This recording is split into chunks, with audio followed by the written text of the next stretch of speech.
समझे, मेरी बेटी है इसमें, मेरी बेटी है इसमें, मेरी।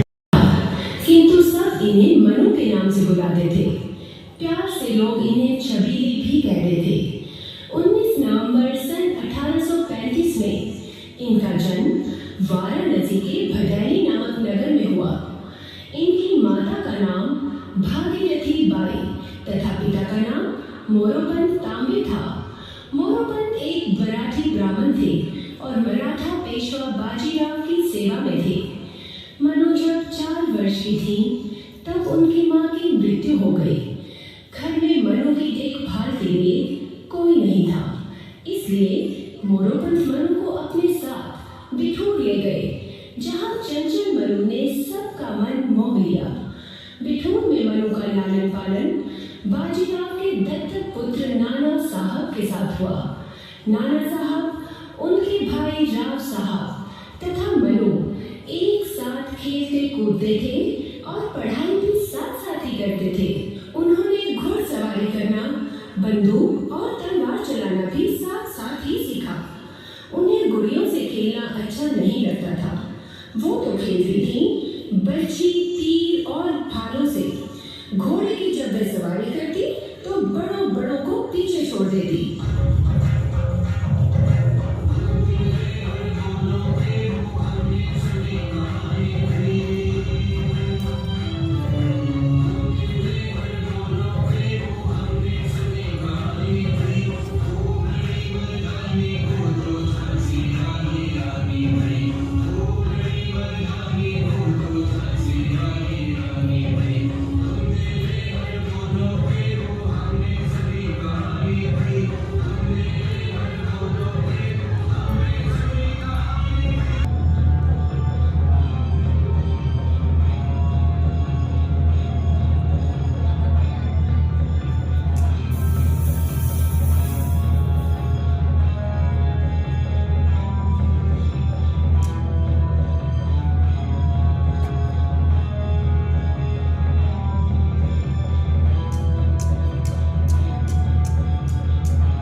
मनु, देखो तुम्हारी सहेलियां तुम्हें कितने प्यार से बुला रही हैं। तुम्हें इनके साथ अवश्य रहना चाहिए। लेकिन हम भी आपकी और नाना की तरह शस्त्र चलाना सीखना चाहते हैं।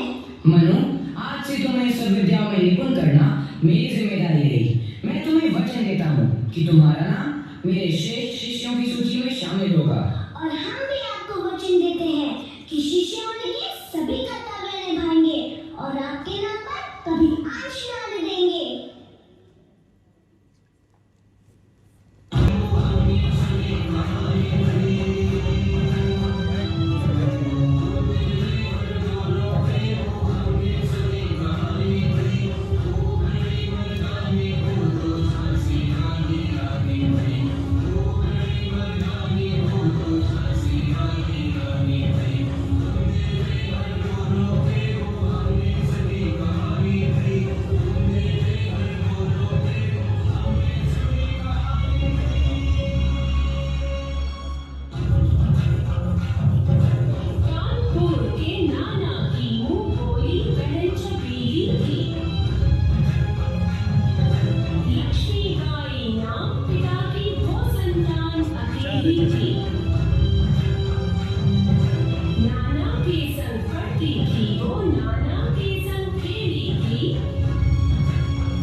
गुरुजी, इसका क्या अर्थ हुआ? इसका अर्थ है कि जन्म देने वाली माँ और जन्मभूमि दोनों स्वर्ग से भी बढ़कर हैं। फिर तो हमें इनकी रक्षा अपने प्राणों से भी बढ़कर करनी चाहिए। माँ की रक्षा तो सभी करते हैं, पर क्या जन्मभूमि की रक्षा करना भी उतना ही आवश्यक है गुरुजी? मातृभूमि की रक्षा करना तो सबसे आवश्यक कार्य है बेटा, मगर अफसोस इन फिरंगियों के समक्ष हम अपने आप को बहुत लाचार पाते हैं। पिताजी, हम भारतवासियों को इन्हें यहाँ आने की अनुमति ही नहीं देनी चाहिए थी। परंतु बेटा, किसी को क्या पता था कि ये लोग अतिथि बनकर आएंगे और धीरे धीरे हमें ये अपना गुलाम बना देंगे। पिताजी, क्या ये फिरंगी हमें अपना गुलाम समझते हैं? अगर ऐसा ही चलता रहा तो वो दिन दूर नहीं जब हम सब अपने ही देश में गुलाम बनकर रहेंगे। तांत्या, तुम यहाँ। महाराज, आज अखाड़े में सैनिक अपनी युद्ध कला का प्रदर्शन करेंगे, कृपया पधारने की कृपा करें। हाँ, हम अवश्य आएंगे। हम भी आएंगे तांत्रिक गुरु। अरे छबीली, तुम वहाँ क्या करोगी? देखो ना काका, नाना हमें छबीली कहता है। लेकिन वो तो प्यार से तुम्हें छबीली पुकारता है ना। लेकिन हमें ये नाम बिल्कुल पसंद नहीं। मैं तो अपनी प्यारी सी बहन को छबीली कहकर ही बुलाऊंगा। छबीली। हाँ, देखना तांत्रिक गुरु, जिस तरह आपने अपनी एक सेना तैयार की है, उसी तरह हम भी एक सेना तैयार करेंगे और इन फिरंगियों को अपने देश से बाहर निकाल फेंकेंगे। बस बस, ज्यादा शीखी मत बगाड़ो छबीली। क्या कहा तुमने? फिर हमें छबीली कहा? अभी बताते हैं। समय गुजरता गया और भारत में अंग्रेजी शासन धीरे धीरे अपने पांव फैलाता गया। भारत की हर रियासत के कुछ राज्यों पर अंग्रेजों का कब्जा होता चला गया। उन राज्यों से होने वाली आय को वे अपनी अंग्रेजी सेना पर खर्च करते थे, जिसके कारण उनकी स्थिति और अधिक मजबूत होती गई। उस समय के सभी राजा महाराजा ये बात जानते थे, लेकिन हालात के साथ समझौता करने के अतिरिक्त उन्हें और कोई रास्ता नहीं सूझ रहा था। ऐसे में एक ऐसी वीर नायिका के रूप में उभरकर सबके सामने आई मनुबाई, जिनके बुलंद हौसलों के आगे ठहर पाना किसी भी अंग्रेज अधिकारी के लिए बहुत कठिन था। महाराज की जय हो। कुछ अंग्रेज अधिकारी आपसे मिलना चाहते हैं, उन्हें भेज दिया जाए।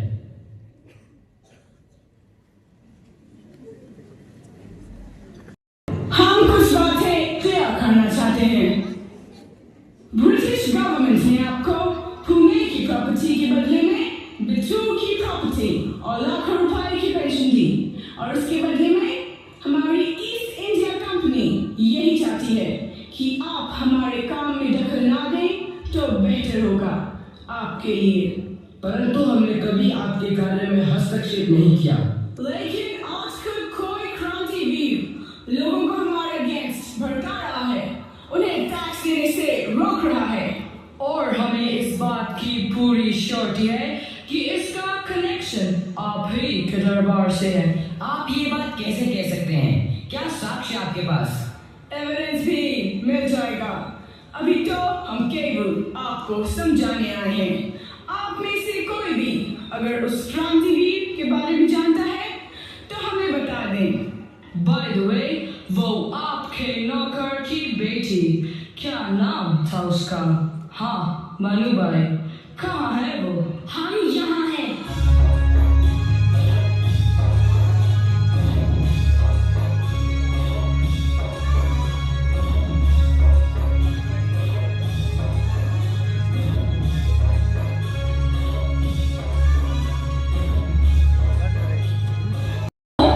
क्या काम है हमसे?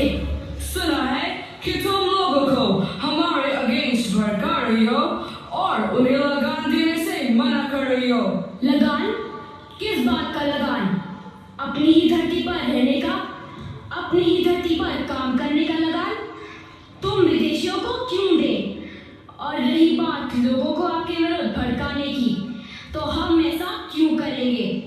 आप तो हमारे अतिथि हैं, एक ना एक दिन तो आपको वापस जाना ही है। वैसे भी यदि कोई अतिथि बहुत अधिक समय तक टिका रहे तो उसे कोई पसंद नहीं करता। सुना आपने? इसकी बातों से साफ पता चलता है कि ये एक विद्रोही है। मनु तो बच्ची है, आप जाइए और निश्चिंत रहिए, ये ऐसा कोई कार्य नहीं करेगी। ठीक है, ठीक है।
तुम्हारी इतनी हिम्मत? हिम्मत तो तुमने अभी देखी ही कहाँ है।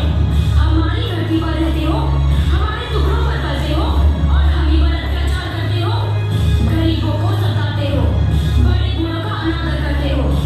आज तुमने हमारे विधवा पर हाथ उठाया, वो भी बिना किसी कारण। अब इसकी सजा हम तुम्हें देंगे।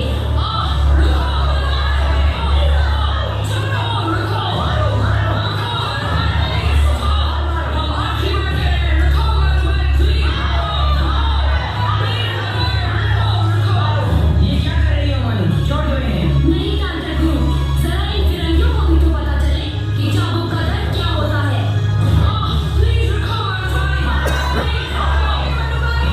छोड़ो मनु, अब बस भी करो। नहीं, आज हम इन्हें नहीं छोड़ेंगे। मनु, क्या तुम हमारे आदेश का पालन नहीं करोगी? ठीक है, अगर आप कहते हैं तो हम इन्हें छोड़ देते हैं, लेकिन इन्हें समझा दीजिएगा तांत्या गुरु कि आप हम इनकी और अधिक अत्याचार सहन नहीं करेंगे।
धीरे धीरे मनु की वीरता के किस्से दूर दूर तक फैल गए।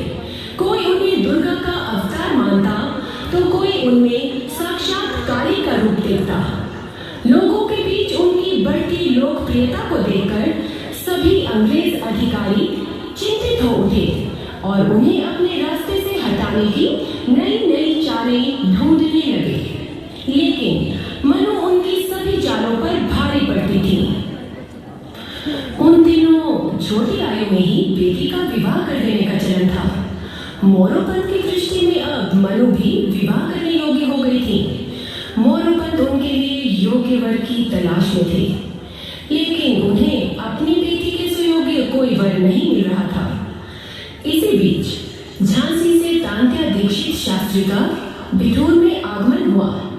शास्त्री जी ज्योतिष विद्या में बहुत निपुण माने जाते थे। प्रणाम महाराज, प्रणाम। प्रणाम। स्थान ग्रहण कीजिए। कहिए शास्त्री जी, झांसी में सब कुशल तो है? महाराज गंगाधर राव कैसे हैं? कहने को तो सब ठीक है, लेकिन बेचारे महाराज घर के अंदर और बाहर षड्यंत्रों से घिरे रहते हैं। राजा महाराजा तो सदैव षड्यंत्रों से घिरे रहते हैं, किंतु एक सफल प्रशासक तो वही होता है जो षड्यंत्रों को विफल करने में सक्षम हो। अरे मनु, तुम यहाँ? कौन है ये बालिका? बेटी प्रणाम करो, ये बहुत बड़े विद्वान है। शास्त्री जी, ये मेरी पुत्री मनु। प्रणाम। यशस्वी भव, आपकी पुत्री बातें तो बड़ी विद्वत्ता वाली करती है। अरे शास्त्री जी, हमारी मनु की बुद्धिमत्ता का तो कोई जवाब नहीं। इसे शास्त्रों का पूरा ज्ञान है और शास्त्रों के साथ साथ शस्त्र भी खूब चला लेती है। बेटी शीघ्र जाओ और शास्त्री जी के जलपान का प्रबंध करो। जी बाबा। आपकी कन्या एक विलक्षण बालिका है। मैं इसके माथे का तेज देखकर बता सकता हूँ कि ये अवश्य ही किसी राज्य की महारानी बनेगी। ये आप क्या कह रहे हैं?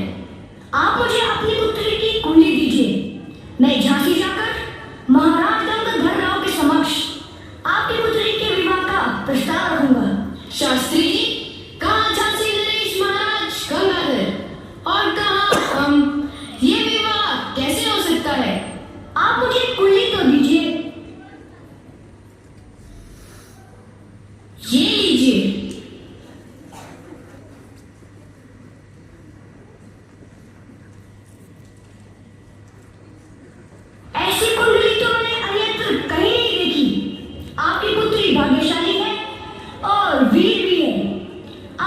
झांसी को ऐसी ही महारानी की आवश्यकता है जो झांसी और झांसी नरेश दोनों को ही षड्यंत्रों से बचा सके। मुझे आज्ञा दीजिए, भगवान ने चाहा तो अगली बार कोई शुभ समाचार लेकर आऊंगा। प्रणाम। शास्त्री जी ने झांसी पहुंचकर महाराज गंगाधर राव से भेंट की और महाराज तथा मनु की जन्म पत्री का मिलान किया। महाराज को जब मनु की वीरता तथा बुद्धिमत्ता का पता चला तो उन्होंने सहर्ष मनु से विवाह करना स्वीकार कर लिया। मनु के झांसी नरेश से विवाह के समाचार को सुनकर बिठूर तथा झांसी में चारों ओर हर्षोल्लास का माहौल बन गया। किंतु इस सब के बीच में कुछ लोग ऐसे भी थे जो इस विवाह से बिल्कुल भी प्रसन्न नहीं थे।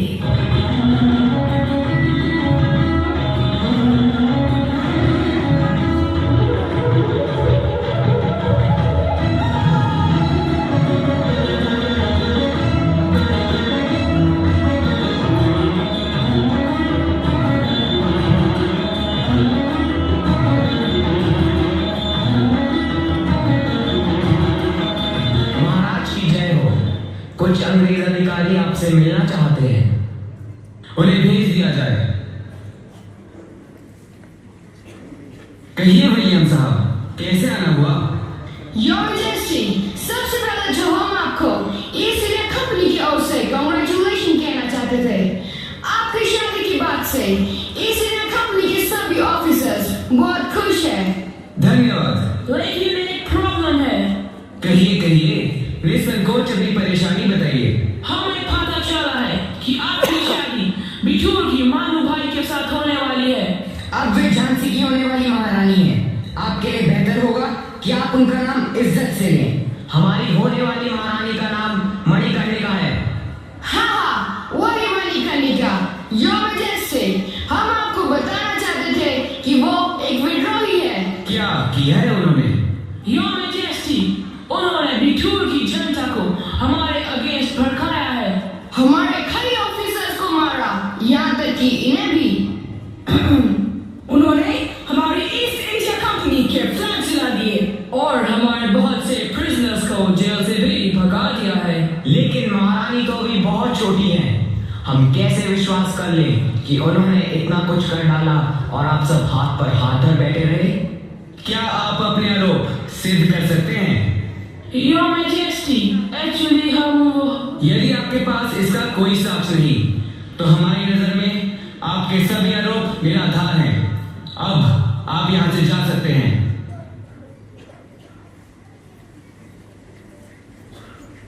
हे देवा, होने वाली बहू के ये लक्षण!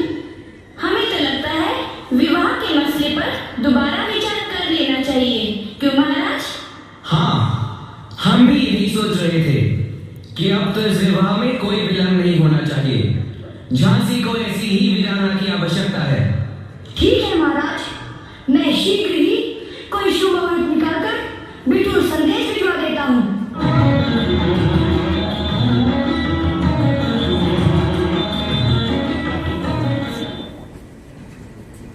इस गंगाधर का निकाह किसी भी कीमत पर नहीं होना चाहिए। हमें जल्दी कुछ करना होगा। क्या बात है अम्मी जान, आप कुछ परेशान लग रही हैं? अली बहादुर, झांसी के तख्त पर गंगाधर राव से पहले तुम्हारा अधिकार है, जो हम तुम्हें दिला कर रहेंगे। कैसे दिलाओगी? अब तो गंगाधर राव का विवाह होने जा रहा है। कुछ समय बाद उनकी अपनी संतान होगी जो झांसी की उत्तराधिकारी होगी। अरे तभी तो हम कह रहे हैं कि गंगाधर का निकाह रुकवाना बहुत जरूरी है। कोशिश करके देख लो। हमें तो नहीं लगता कि ये विवाह रोका जा सकता है। रोका जा सकता है, जरूर रोका जा सकता है, लेकिन उसके लिए आपको हमारा साथ देना होगा। आप यहाँ? हम आपको बताना चाहते थे कि ये मानू भाई हमारे साथ साथ आपके लिए भी डेंजर बन चुकी है और इसको मारने के लिए आपको हमारे गवर्नमेंट का साथ देना होगा। नहीं नहीं, हमें ऐसा कोई काम नहीं करना जिससे हालात और बिगड़ जाएं। आप जाइए यहाँ से। ठीक है, अभी तो हम जाते हैं, लेकिन आपको जल्द ही रियलाइज होगा कि हम ठीक कह रहे थे। आपको जब भी कभी ऐसा लगे तो आप हमारे पास आ सकते हैं। झांसी के थ्रोन पर हम आपको ही बिठाएंगे और बदले में आपको हमारा साथ देना होगा। आप अपना फायदा देखे बिना ऐसी बात नहीं कर सकते। आप ये बताएं, इसमें आपका क्या फायदा है? हम जानते हैं कि जिस दिन गंगाधर राव का अपना पुत्र होगा, झांसी आपके हाथ से यूं निकल जाएगी, तभी तो आप हमारा पक्ष ले रहे हैं। हम इस बात पर कैसे यकीन कर लें कि आपका साथ देने के बाद झांसी का तख्त हमें ही हासिल होगा? अगर गंगाधर राव की शादी रुक जाए तो ट्रोन ऑटोमेटिकली अली बहादुर के पास आ जाता है। आप सोच लें। अंग्रेजों ने जो हमेशा से फूट डालो और राज करो की नीति के कारण जाने जाते थे, गंगाधर राव का विवाह रुकवाने के लिए उन्हीं के परिवार के अन्य सदस्यों के साथ मिलकर कई षड्यंत्र रचे, लेकिन होनी के आगे उनके सभी षड्यंत्र नाकाम होते चले गए और आखिर वो शुभ घड़ी भी आ गई जब मनु झांसी नरेश गंगाधर राव की पत्नी बन झांसी आ गई। अंग्रेजों और गंगाधर राव के बीच हुए एक समझौते के मुताबिक गंगाधर राव के विवाह के बाद अंग्रेजों को उन्हें झांसी पर शासन करने का पूर्ण अधिकार देना पड़ा और बदले में झांसी राज्य का एक इलाका अंग्रेजी सेना को दे दिया गया। इस प्रकार गंगाधर राव का झांसी पर एक छत्र अधिकार हो गया। महाराज गंगाधर राव की जय, महाराज गंगाधर राव की जय, महारानी मणिकर्णिका की जय, महारानी मणिकर्णिका की जय। महारानी के झांसी में आते ही झांसी को एक स्वतंत्र राज्य का दर्जा प्राप्त हुआ है, इसलिए महारानी झांसी के लिए अत्यंत शुभ सिद्ध हुई है। आज से महारानी को मणिकर्णिका नहीं बल्कि महारानी लक्ष्मीबाई के नाम से जाना जाएगा। महारानी लक्ष्मीबाई की जय, महारानी लक्ष्मीबाई की जय, महारानी लक्ष्मीबाई की जय।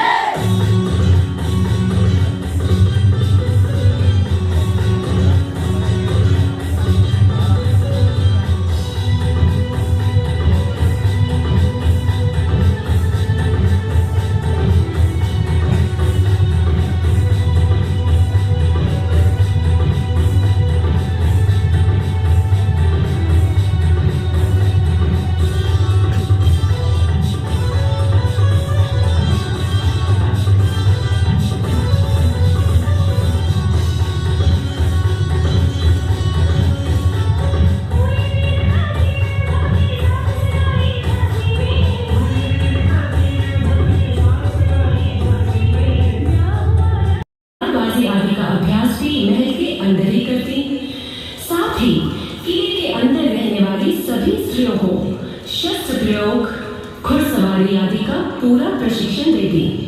नियमित रूप से धर्म ग्रंथों का अध्ययन करना भी उनकी दिनचर्या में शामिल था। महाराज गंगाधर राव को उनकी बुद्धिमत्ता तथा वीरता पर गर्व था। वे अक्सर राजकीय कार्यों में उनसे विचार विमर्श कर लिया करते थे। प्रणाम महारानी जी। देखो, आज मैंने कितना सही निशाना लगाया है। शाबाश, यूं ही अभ्यास करती रहो, एक दिन तुम इन सब विद्याओं में निपुण हो जाओगी। तो क्या महाराज हमें भी अपनी सेना में भर्ती कर लेंगे? हमें क्या आवश्यकता है उनकी सेना में भर्ती होने की? हम अपनी सेना स्वयं बनाएंगे। तो ठीक है महारानी जी, लेकिन सेनापति तो आप मुझे ही बनाइएगा। मैं अपनी तलवार के एक ही वार से 10-10 फिरंगियों को एक साथ मार डालूंगी। सावधान, होशियार, महाराज गंगाधर राव पधार रहे हैं। प्रणाम महाराज। कहिए महारानी, आपका अस्त्र शस्त्र का प्रशिक्षण कार्य कैसा चल रहा है? वो सब तो ठीक ही चल रहा है। आप बताइए, आपकी नाट्यशाला कैसी चल रही है? आपको नाट्यशाला के कार्यों में कोई रुचि तो है नहीं, फिर आप जानकर क्या करेंगी? महाराज, हम आपकी पत्नी हैं, इसलिए आपकी रुचियों की जानकारी रखना भी तो हमारा धर्म है।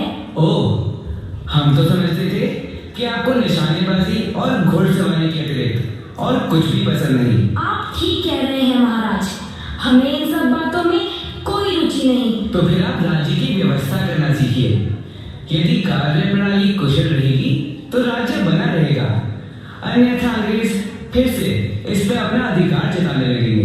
नहीं महाराज, हम अपने जीते जी ऐसा कभी ना होने देंगे। हमें पूरा विश्वास है कि आप अपनी वीरता और बुद्धिमत्ता के कारण झांसी के नाम को सदा रोशन रखेंगी। अब हम चलते हैं। कहाँ जा रहे हैं महाराज? नाट्यशाला में कुछ कवि हमारी प्रतीक्षा कर रहे हैं। क्या आप भी हमारे साथ चलना पसंद करेंगी? कवि? वे सब नाट्यशाला में क्या करते हैं महाराज? अपनी कविताओं के माध्यम से कृष्ण लीला, नायक नायिका आदि का वर्णन करते हैं। लेकिन उससे क्या हासिल होगा? आप इन कवियों से कहिए कि वीर रस से ओतप्रोत कविताएं लिखें, जिन्हें सुनकर झांसी की प्रजा के हृदय में अपने देश के प्रति आदर एवं समर्पण के भाव पैदा हो। प्रजा तो हर समय आपकी जय जयकार करती है। यदि आप चाहें तो अपनी प्रजा से कुछ भी करवा सकती हैं। उसके लिए आपको इन कवियों की क्या आवश्यकता? उन्हें आप हमारी नाट्यशाला में ही रहने दीजिए। तो अब हम चलें। प्रणाम महाराज। राजा गंगाधर राव को रानी की कुशाग्र बुद्धि का एहसास हो गया था, इसलिए उन्होंने प्रशासनिक कार्यों की जिम्मेदारी महारानी को सौंपनी आरंभ कर दी। झांसी की प्रजा महारानी लक्ष्मीबाई की दूरदर्शिता, वीरता तथा न्यायप्रियता के आगे नतमस्तक थी। उनके कदमों की धूल को वे अपने माथे का तिलक बनाती थी। अब लक्ष्मीबाई के विवाह को 3 वर्ष हो चुके थे। समय अपनी रफ्तार से आगे बढ़ता रहा और महारानी लक्ष्मीबाई ने एक पुत्र को जन्म दिया। राजमहल में चारों ओर खुशियां नाचने लगी।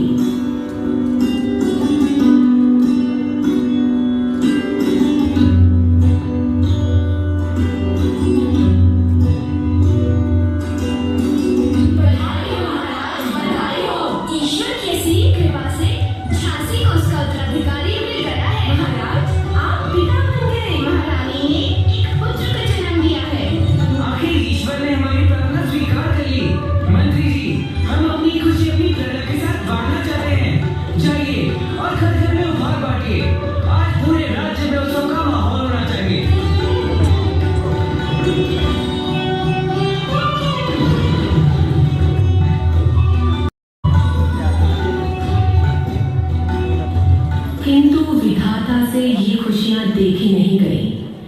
उसने रानी की गोद से उनके पुत्र को हमेशा हमेशा के लिए छीन दिया। मात्र 3 माह की आयु में ही उनके पुत्र की मृत्यु हो गई। राजा और रानी पर मुसीबतों का पहाड़ टूट पड़ा। पुत्र के शोक में महाराजा गंगाधर राव अस्वस्थ रहने लगे। आगामी लगभग 2 वर्ष काफी कष्ट में बीते।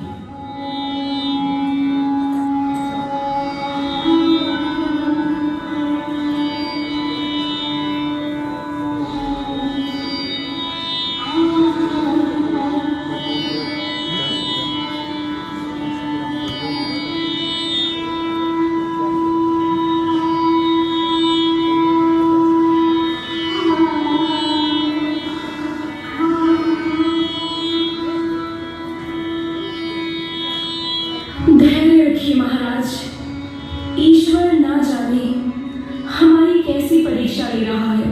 यदि छीनना ही था महारानी, तो आखिर ईश्वर ने हमें पुत्र दिया ही क्यों? महाराज, होली को कौन टाल सकता है?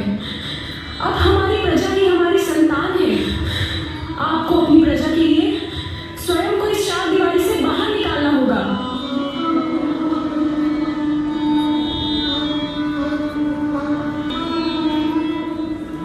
आखिरकार काफी विचार विमर्श के बाद महाराज गंगाधर राव ने एक बालक को गोद लेने का निर्णय लिया और रानी लक्ष्मीबाई की सहमति से उन्होंने आनंद राव नामक एक बालक को विधि पूर्वक गोद ले लिया और उसका नाम आनंद राव से बदलकर दामोदर राव रख दिया।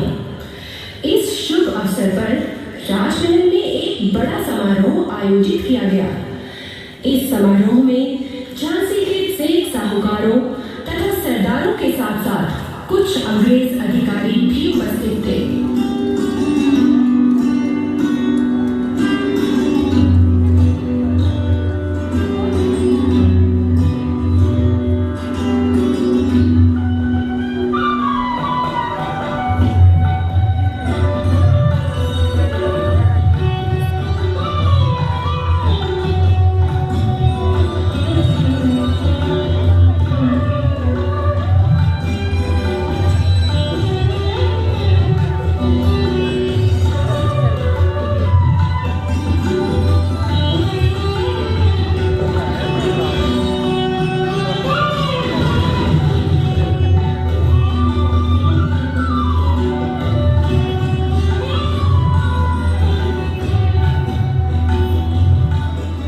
महाराज गंगाधर राव शायद अपने गिरते स्वास्थ्य के कारण ये जान चुके थे कि अब उनका अंत निकट है। इसलिए नामकरण समारोह के बाद महाराज ने गोद स्वीकृति के लिए प्रधानमंत्री से एक सरकारी आदेश पत्र लिखवाकर अंग्रेज अधिकारियों के हाथ में दे दिया।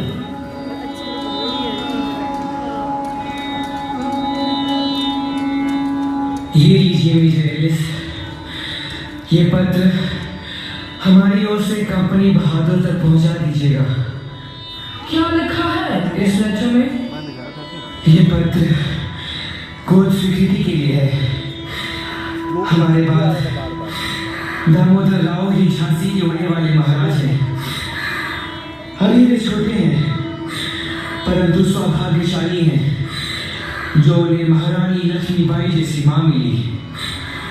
हमें पूरा विश्वास है कि महारानी और दामोदर राव दोनों झांसी के नाम को सदा रोशन रखेंगे।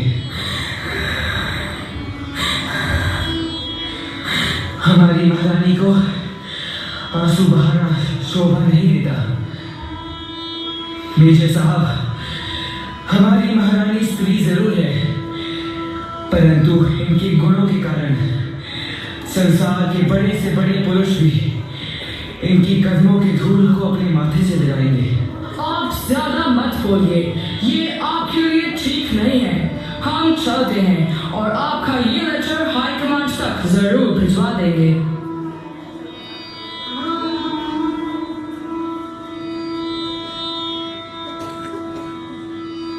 महाराज, आप ऐसा मत बोलिए। हमें ईश्वर पर पूरा भरोसा है, आप अवश्य ही स्वस्थ हो जाएंगे।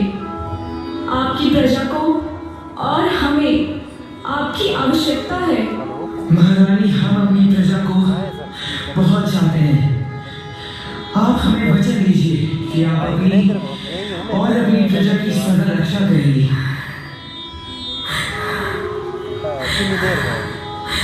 चलिए महाराज, आप विश्राम कर लीजिए।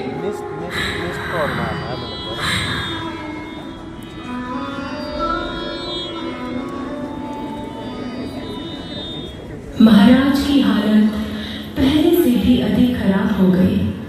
मूक पना काल चक्र सब कुछ देखता रहा, होनी किसी कीमत पर नहीं टल सकी। महाराज गंगाधर राव की आत्मा परमात्मा में विलीन हो गई। महल में राजा की मृत्यु से हाहाकार मच गया। सभी बिलक बिलक कर रो पड़े। रानी असहाय दुख से मानो निष्प्राण हो गई। उदित हुआ सौभाग्य मुदित, महलों में उजियारी छाई, किंतु काल गति चुपके चुपके काली घटा फिर घिर आई। तीर चलाने वाले कर में उसे चूड़ियां कब भाई। रानी विधवा हुई हाय, विधि को भी नहीं दयाई। स्वर्ग सिधारे गंगाधर जी, रानी शोक समानी थी। बुंदेले हर बोलों के मुंह हमने सुनी कहानी थी। खूब लड़ी मर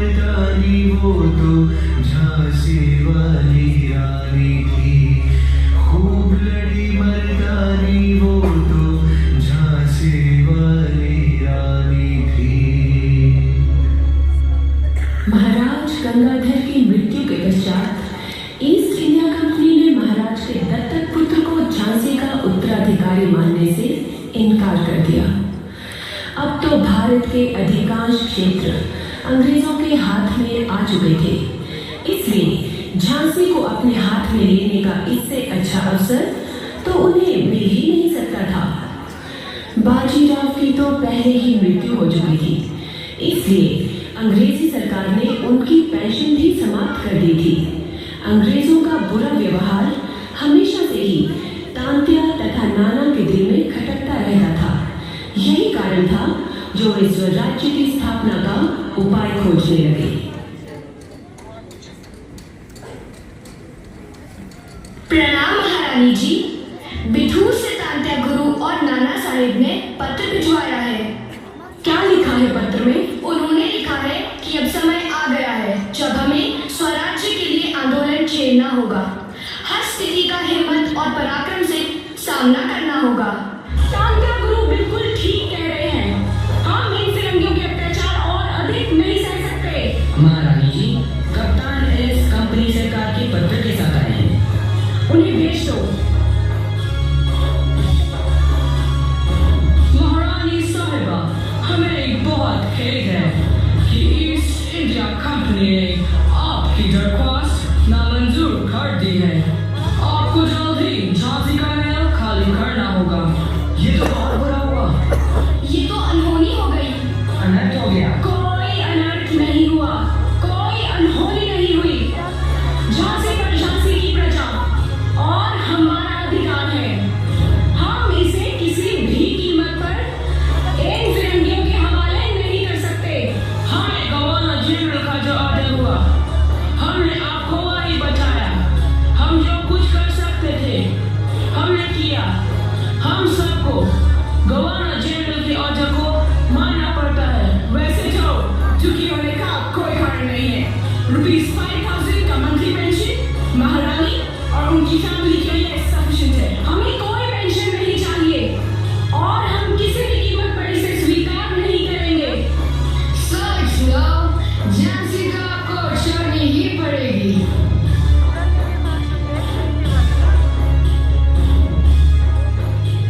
आप चिंता न कीजिए महारानी साहिबा, हम ईस्ट इंडिया कंपनी को दोबारा पत्र लिखेंगे और इस विषय पर दोबारा विचार विमर्श करने का आग्रह करेंगे।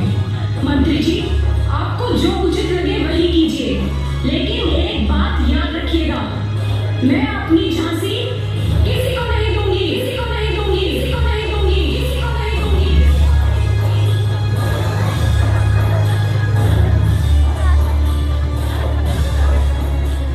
अली बहादुर, अगर झांसी का तख्त तुम्हें नहीं मिला तो इस लक्ष्मी बाई की गोद के बेटे को तो हरगिज नहीं मिलना चाहिए।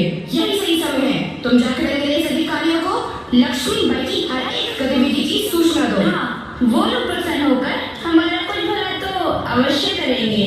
झांसी पर इन फिरंगियों का कब्जा तो होना ही है, फिर क्यों ना हम इनकी और दोस्ती का हाथ बढ़ाएं। इसी में हम सबकी भलाई है। अली बहादुर महाराज गंगाधर राव को हमेशा बड़ी ईर्ष्या से देखा करता था और उनकी मृत्यु के बाद वो किसी भी कीमत पर महारानी लक्ष्मीबाई के दत्तक पुत्र को झांसी की गद्दी पर बैठा हुआ नहीं देख सकता था। इसलिए वो महारानी लक्ष्मीबाई का साथ देने के स्थान पर अंग्रेजों के साथ मिल गया। झांसी को अंग्रेजों की गिरफ्त से बचाने के लिए महारानी ने अपनी ओर से कोई कसर न छोड़ी। घर के भेदी यदि दुश्मन का साथ ना देते तो झांसी को कोई छू भी नहीं सकता था, लेकिन विपरीत हालात के चलते उन्हें झांसी का किला खाली करना पड़ा और वो झांसी के ही एक अन्य महल में जाकर रहने लगी। झांसी का तब्दल हौजी मन में हर्ष आया, राज्य हड़प करने का उसने ये अच्छा अवसर पाया। फौरन फौजे भेज दुर्ग पर अपना झंडा फहराया, लावारिस का वारिस बन ब्रिटिश राज्य झांसी आया। अश्रुपूर्ण रानी ने देखा झांसी हुई वीरानी थी।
इसे बेचकर तुम्हें पर्याप्त धन मिल जाएगा खुदा बख्श।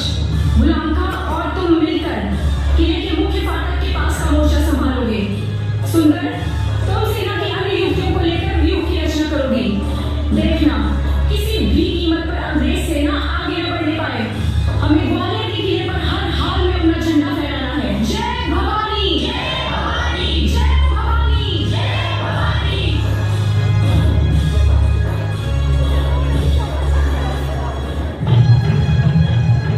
रानी बड़ी काल की आई, बरसों में निरंतर पार। घोड़ा तक कर गया भूमि पर, गया स्वर्ग तत्काल सिधार। यमुना तट पर अंग्रेजों ने फिर खाई रानी से हार। विजयी रानी आगे चलती, किया ग्वालियर पर अधिकार। अंग्रेजों के मित्र सिंधियों ने छोड़ी राजधानी थी।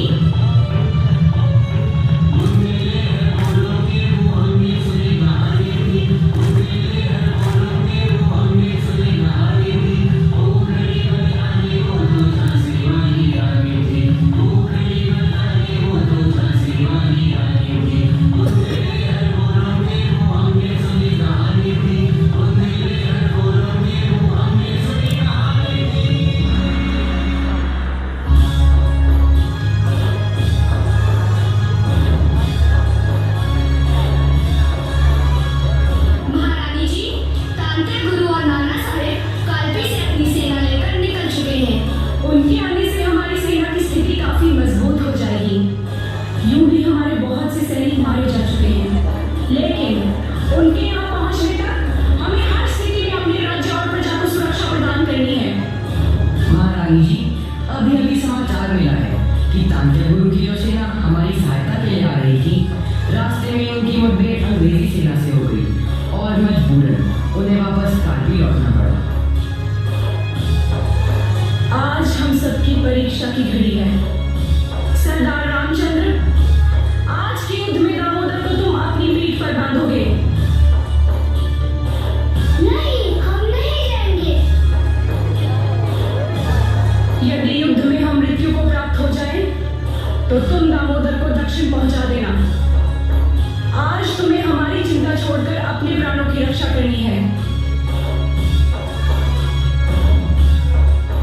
एक और बात का ध्यान रखना सरदार रामचंद्र, हमारे मरने के बाद अंग्रेज हमारे शव को छू भी न पाए।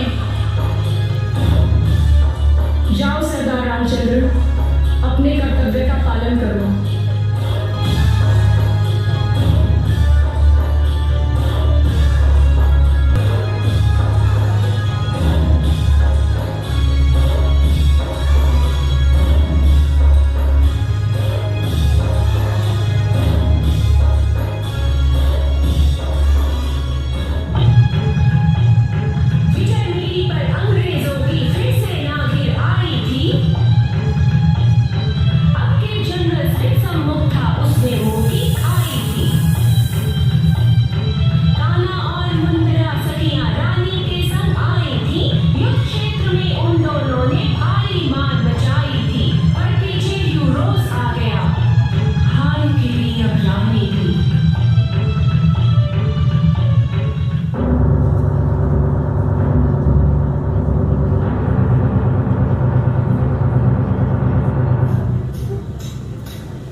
ध्यान रहे